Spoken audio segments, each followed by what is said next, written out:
16 லட்சம் கோடி train network India முழுவதும் 2 லைன். எந்த மாநிலத்துக்கு 2 லைன் கொடுத்துருக்காங்கன்னு பாருங்கண்ணா. 2 லைன் கொடுத்துருக்கோம், முக்கியமா 2 லைன். இவ்வளவு பணங்கள் நான் சொல்லிக்கிட்டே வர்றேன். ஃப்ரான்டியர் செக்டர் இவ்வளவு பணம் கொடுத்துருக்கோம். இவ்வளவு கொடுத்த பிறகும் கூட தமிழ்நாட்டை வஞ்சிக்கிறாங்கன்னு முதலமைச்சர் சொன்னாங்கன்னா ஒரு அரசியல் மட்டும்தானே செய்யறாரு. ஆனால் இன்னைக்கு முதலமைச்சர் அவர்கள் கடைசி ஒரு 60 நாட்கள் அவங்க ஆட்சியில் இருக்கிறாங்க. என்ன வேணாலும் சொல்லட்டும், மக்கள் பார்க்கறாங்க. மக்கள் இந்திய நாட்டினுடைய வளர்ச்சியும் அதுல தமிழகம் அந்த அளவுக்கு வளர்ந்திருக்கா அப்படின்னு அவங்க பார்க்கறாங்க.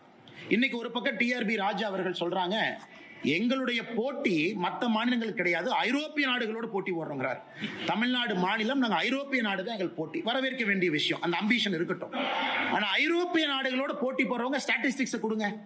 எந்த ஐரோப்பிய நாடுக்கு பக்கத்துல, அதாவது வளர்ந்த ஐரோப்பிய நாடுக்கு பக்கத்துல வந்திருக்கிறீங்க?